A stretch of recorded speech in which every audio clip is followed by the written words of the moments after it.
역대하 33장 10절부터 13절의 말씀을 중심으로 겸손이라는 제목으로 은혜를 나누겠습니다. 2026년에 우리가 생각하고 새겨야 할 개념이 있습니다. 겸손, 신뢰, 또 순종이죠. 그중에 오늘 겸손을 한번 생각해 보고자 합니다. 이 강론 시간에 겸손에 대해서 다 담아낼 수는 없습니다. 너무 방대한 것이죠. 그래서 중요한 몇 가지만 말씀을 드림에 좀 아쉽습니다만은 양해를 해주시기를 바라고, 어떻게 겸손을 알아가야 하는가 하면은 첫 번째는 성경을 통해서 발견하셔야 됩니다.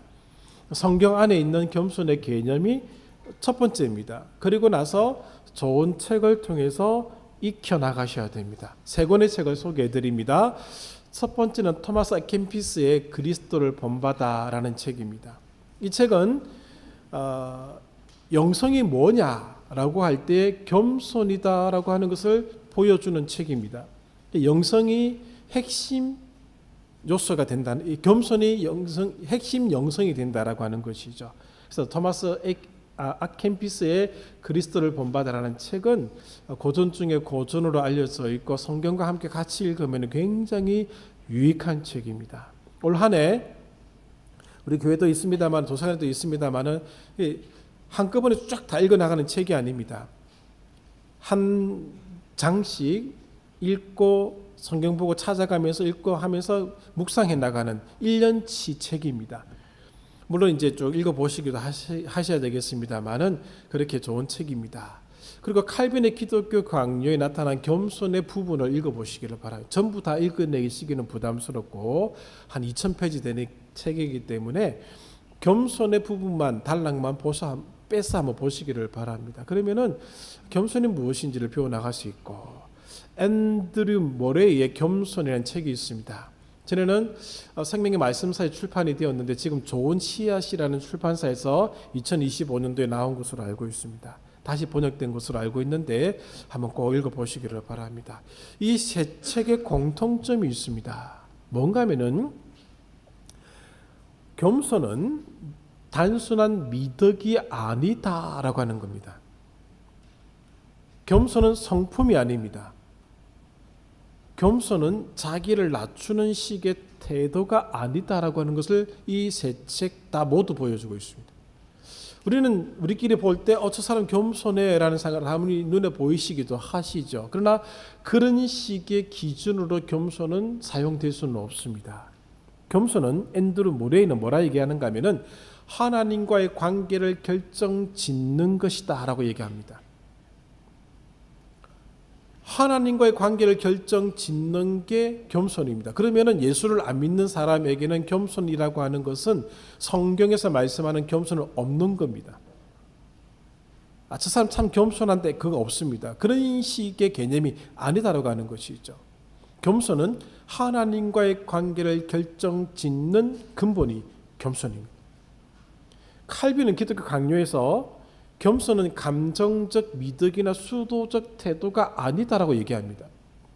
수도사들이 수도원이나 봉쇄 수도원에서 하는 일들이 있습니다. 금식합니다. 금욕합니다. 잠을 줄입니다. 육체적 노동을 합니다. 기도의 시간을 굉장히 많이 투자합니다. 그런 모습을 보면 우리는 겸손하다라고 얘기하죠. 다큐멘터리 한번 찾아보십시오. 봉쇄 수도원에 관계된 것들 혹은 수도원에 관계된 것들 보십시오. 잠을 줄이죠. 새벽 3시나 3시 반에 일어나서 기도하기 시작합니다. 침묵합니다. 말을 줄입니다. 그런 모습 보면은 겸손하다라고 생각할 수 있을지 몰라도 겸손은 감정적 미덕이나 수도적 태도가 아니다라고 하는 겁니다. 그걸 많이 한다고 겸손이 되는 게 아니다 그 말입니다. 칼빈이 말하는 겸손은 하나님을 알아가는 것이 포함되어 있어야 됩니다. 하나님을 알아가되 자기 자신을 알아가는 것, 하나님에 대한 인식과 자기 인식의 결정적인 결과물이 겸손이다라고 하는 것이죠. 그래서 칼빈은 이렇게 표현합니다. 겸손은 하나님 인식과 자기 인식에서 필연적으로 발생하는 신학적 결론이다. 신학적 결론이다. 하나님을 모르고 자기가 누구인지를 모르면은 결코 겸손이라는 수준에 도달할 수 없다라고 하는 겁니다. 하나님을 알면 알수록 일어나는 일들이 있습니다. 자기 인간의 타락함이 나타나기 시작하면 죄성이 나타납니다. 인간의 무능과 교만이 나타나게 됩니다. 그것을 아는 것이 겸손이다라고 하는 것이죠. 그래서 겸손은 비교의 결과가 아니고 계시의 결과이다. 하나님 말씀 앞에서 나타난 모습이다. 그 말입니다. 제가 어릴 적에 성장했던 교회 목사님 늘 하셨던 말씀이 있습니다. 항상 하셨던 말씀이 하나님께 영광, 또 하나는 고람되오라고 하는 겁니다. 하나님께 영광입니다. 이 무능한 인간, 전적 타락한 인간이 할 수 있는 것이 없습니다. 다 하나님이 하신 겁니다. 겸손한 사람은 나는 아무것도 하지 않았다가 아니라 하나님이 모든 것을 하셨다라고 고백하는 사람입니다. 그래서 우리는 무익한 종이라고 고백하는 겁니다. 무익한이란 개념은 어떤 개념인가 하면은 쓸모없다, 쓸데없다가 아닙니다. 많은 걸 했습니다. 정말 애쓰고 노력하고 이루었습니다. 그러나 내가 한 것이 아니다 그 말이죠. 하나님이 하신 겁니다. 그게 하나님께 영광이라는 것입니다. 하나님 앞에서 우리가 할 수 있는 것은 하나님 나는 무익한 종입니다라고 하는 것밖에 없다는 것이죠. 오늘날 교회가 어둡고 안 좋은 소리를 듣는 이유 중에 하나가 바로 이 하나님께 영광이라는 개념을 상실했기 때문에 그렇습니다. 야욕이 있는 거예요. 목사들이 자기의 꿈을 이루려고 합니다. 아닙니다. 하나님께 영광이 되어야 됩니다. 우리는 무익한 종입니다. 수고했지만 한 것이 없죠. 하나님이 다 하신 것입니다. 그러므로 인간은 하나님 앞에 자랑할 수 있는 것이 없습니다. 자랑거리가 있을 수 없습니다. 다 하나님이 하신 것입니다. 그것이 하나님께 영광입니다. 토마스 아킨피스의 겸손은 그리스도를 본받아라는 이 책 제목에 나타나고 있습니다. 그 겸손은 단순한 성품이 아니라 그리스도를 닮아가는 길의 토대라고 하는 것이죠. 그리스도를 닮아가는 것이 겸손이라고 하는 것이죠.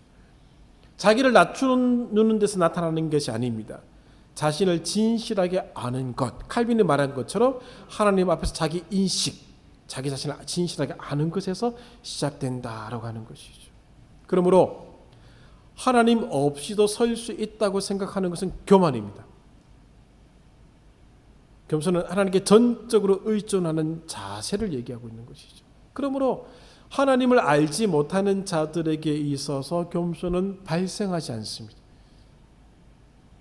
우리가 조금 성격이 뭐가 낫다 할지라도 하나님을 알아가고 있고 하나님을 알아가는 과정 속에서 자기 자신을 발견해 나가는 과정이 있다면 그 사람은 겸손한 사람입니다. 성품적으로, 윤리적으로 아무런 문제가 없고 겸손하게 보인다 할지라도 하나님을 모르는 자들에게 궁극적으로 겸손이라고 하는 것은 일어나지 않습니다. 하나님을 모르기 때문에 그렇습니다. 그러므로 겸손은 하나님의 은혜를 보는 자입니다. 하나님의 뜻에 시선을 두는 자가 겸손한 사람입니다. 그래서 그의 삶의 중심은 하나님이 계신 것이죠. 이것이 겸손입니다. 자, 성경 66권 중에 가장 겸손을 극대화하여서 보여준 사건이 오늘 본문입니다. 겸손이 뭐냐? 겸손의 영향력과 그 엄청난 위대함을 보여주는 사건이 이 역대하 33장 안에 있습니다. 그래서 이 본문을 선택한 겁니다. 오늘 선택한 본문 10절을 보십시오. 여호와께서 므낫세와 그의 백성에게 이르셨으나 그들이 듣지 아니하므로. 무엇을 듣지 아니했는가라고 하는 것을 보여주고 있는 내용이 있는데 열왕기하 21장에 그 내용이 있습니다. 21장 10절부터 15절에 물론 21장 전체가 므낫세가 듣지 않았던 내용이 기록되고 있는데 10절 열왕기하 21장 10절 제가 읽어드립니다. 여호와께서 그의 종 모든 선지자들을 통하여 말씀하여 이르시되 다 하나님이 선지자들 보내주셔서 말씀하셨습니다. 그때 유다왕 므낫세가 이 가증한 일과 악을 행함이 그 전에 있던 아모리 사람들의 행위보다 더욱 심하였고 또 그들의 우상으로 유다를 범죄하게 하였도다. 16절 열왕기하 21장 16절 므낫세가 유다에게 범죄하게 하여 여호와 보시기에 악을 행한 것 외에도 또 무지한 자의 피를 심히 많이 흘려 예루살렘 이 끝에서 저 끝까지 가득하게 하였더라. 남쪽 유다가 멸망하게 된 데 결정적인 역할을 한 사람이 므낫세 왕입니다. 유다 왕 중에 가장 악했던 왕이 므낫세입니다. 선지자를 보내서 아무리 얘기를 하나님의 말씀을 전했습니다마는 듣지 않았습니다. 그 사람이 가장 악한 왕이 므낫세입니다. 그 결과가 무엇인지 아십니까? 오늘 본문 역대하 33장 11절 여호와께서 아수르 왕의 군대 지휘관들이 와서 치게 하십니다. 외부의 세력을 들어서 므낫세를 치십니다. 그 나라를 치십니다. 그들이 므낫세를 사로잡고 쇠사슬로 결박하여 바벨론으로 끌고 갔습니다. 자, 포로로 잡혀갔습니다. 어떻게 되겠습니까? 12절 그가 환난을 당하여 고난을 당합니다. 그 환난이 그냥 주어진 게 아님을 아셔야 됩니다. 므낫세가 환난을 당하게 되자 12절 그의 하나님 여호와께 간구하고 엄청난 일이 일어났습니다. 유다 왕들 중에 남쪽 유다 왕들 중에 가장 악했던 왕, 나라가 망하게 된 가장 큰 원인을 제공한 그 사람이 환난을 당하게 되자 그의 하나님 여호와 앞에 기도를 했다는 것이죠. 그의 조상들의 하나님 앞에 크게 겸손하여 기도하였으므로 여기까지는 좋습니다. 여기까지는 좋습니다. 그러나 그 다음 구절을 보십시오. 그의 하나님이 그의 기도를 받으시며 핵심이 여기 있습니다. 겸손에 있습니다. 겸손에. 가장 악한 왕이라 할지라도 가장 악한 사람이라 할지라도 하나님이 그가 겸손해지게 되면 그의 기도를 들어주신다라고 하는 부분입니다. 하나님에 대한 인식, 자기 자신에 대한 인식의 환난을 통해서 만들어진 겁니다. 그렇게 되자 그가 하나님께 기도할 마음을 가지게 되었고 겸비한 모습으로 기도하였고 하나님이 그 기도를 받아주셨고 그의 간구를 들으시사 그가 예루살렘에 돌아와서 다시 왕위에 앉게 하시며 놀랍지 않습니까? 겸손의 힘입니다. 그리고 그 다음 부분 므낫세가 그제서야 여호와께서 하나님이신 줄을 알았더라. 겸손이 얼마나 대단한 것인지를 보여주고 있는 것입니다. 그제서야 여호와께서 참된 신 하나님이신 줄을 깨달았다라고 하는 거예요. 이것이 환난의 큰 역할입니다. 시편 119편 67절부터 72절까지에 있는 그 구절을 이 말씀이 증명해 주고 있는 것이죠. 환난 당함이 내게 유익이라. 므낫세가 환난 당한 것이 그에게 유익함이었다라고 하는 것입니다. 이 회개하는 므낫세가 주는 교훈이 무엇인 줄 아십니까? 제롬이라는 사람이 주 399년에 이런 글을 남겼습니다. 하나님의 눈을 사로잡는 그리고 자신의 잘못을 고백함으로 하나님의 진노의 판결을 바꾼 행복한 참회여. 제롬은 성경 안에서 이렇게 아름다운 회개와 겸손의 모습을 보여준 경우를 몇 가지 찾아내는데 첫 번째가 역대하에서 므낫세의 경우를 찾아냅니다. 또 하나는 요나서에서 니느웨 백성들의 회개를 찾아냅니다. 또 하나는 복음서에서 세리가 회개하는 장면을 찾아냅니다. 또 하나는 사도행전에서 바울이 회개하는 장면을 찾아냅니다. 행복한 참회라고 하는 것이죠. 사도 바울이 어떤 사람입니까? 우리가 워낙에 사도 바울의 회심 이후의 사건에 집중하다 보니까 대단한 사람으로 알고 있습니다만 그 전에 그는 살인자입니다. 살인을 용납한 사람입니다. 그리스도를 박해한 자입니다. 그리스도인들을 박해한 사람입니다. 그가 하나님을 알게 되고 자기 자신을 알게 되자 즉 겸손해지자 참된 회개를 하게 되었다라고 하는 것이죠. 므낫세의 경험에서 본 것처럼 하나님의 은혜는 하나님께서 의도하신 선한 일의 삶으로 이끌어 가시는 것이죠. 겸손이라고 하는 것은 그냥 성품적으로 인간의 모습에서 드러나는 그런 것이 아닙니다. 삶이 뒤집어지는 것입니다. 앤드루 모레이가 말한 것처럼 므낫셋은 하나님과 새로운 관계를 설정했습니다. 그 새로운 관계가 어디에 나타나는가 하면은 33장 15절을 보십시오. 33장 15절입니다. 이방 신들과 여호와의 전에 우상을 제거하며 누가 했는가? 므낫셋이 한 겁니다. 므낫셋이 이방 신들이 유다 전역에 퍼지도록 만든 사람이었습니다. 그런데 그 사람이 크게 겸손하면서 회심하게 되자 이방 신들과 여호와의 전에 우상을 제거하며 여호와의 전을 건축한 산에와 예루살렘에 쌓은 모든 제단들을 다 성 밖에 던지고 16절 여호와의 제단을 보수하고 화목제와 감사제를 그 제단 위에 드리고 유다를 명령하여 이스라엘 하나님 여호와를 섬기라 하매 백성이 그의 하나님 여호와께만 제사를 드렸으나 므낫셋의 인생에 이런 일이 있었다라고 하는 것입니다. 하나님과의 새로운 관계가 형성된 겁니다. 기독교 강요가 말해주고 있는 것처럼 이 모든 것은 므낫셋이 한 것이 아니라 하나님이 하신 일입니다. 겸손은 누군가와 비교하는 게 아닙니다. 하나님을 알고 난 뒤에 바뀐 삶을 겸손이라고 얘기하는 겁니다. 하나님을 만나셔야 됩니다. 하나님을 만나고 바뀌어야 됩니다. 내가 누군지를 발견하셔야 됩니다. 므낫셋의 경우는 환난의 과정이 하나님을 알게 한 겁니다. 환난의 과정이 하나님을 깨닫게 한 것입니다. 그리스도를 본받아에서 말하는 것처럼 자신을 진실하게 알게 된 것이죠. 자기 자신이 누구인지를 진실하게 알게 된 겁니다. 다시 거꾸로 말씀드리겠습니다. 우리에게 겸손이 필요한 이유가 있습니다. 하나님 앞에서 자신을 진실하게 발견하기 위해서 그렇습니다. 그 다음에 하나님을 알아가는 겁니다. 물론 하나님을 아는 것과 자신을 진실하게 발견하는 것은 동시에 일어나는 겁니다.